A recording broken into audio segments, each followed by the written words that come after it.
علیکم از ربش میکنم چی زنمایم السلام علیکم ای همین عمره واویلون چوا که چی شاو زمینه تلفن شا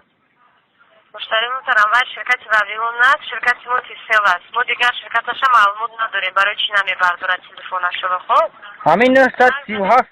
937 وزی ناو برما آگیایه 937 باشد این شرکت ما هست آنمو قرض نمیتیا اگر 3 ماه استفاده برده باشد بله اگر از 3 ماه کمتر باشد قرض نمیگیرد مشتری محترم چوا کی ترا شرط خدمت رسانی همین است که باید مشتری سیم کارت را 3 ماه استفاده برند همین سیم کارت ها ای بخ 84 بخ 84 در اینجا چی دخل دارد نه همو تنهایی سرگین همو وقتی که همو نه مشتری محترم وای بالانس میبینه کد موسیقی بخ 84 را پیشنهاد کردگی هستن اگر شما خود در جای بزرگتان همون سرود را میمونید در چند سن میخرا یکو مراتبه با $2 میگیرن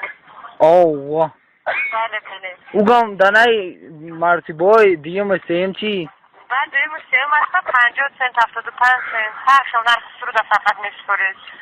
یا پجو بله اکه چوه خطر میگیرم شرط خدمت رسانی هست مشتری محترم فرض پیوند شوی هر یک خدمت رسانی قاعده قانونش قطعی است یا پجو بخدا زور گاب میزده نه اگو تای و همو گاب میزنن کو همو خجیگوتی ها اصلا همی گاب میزنن میگو چون چیان میترسی نه ترسیدم اینجا انسان هستم اکو نام ما اپیراتور هستم که ما انسان هستیم نگی تو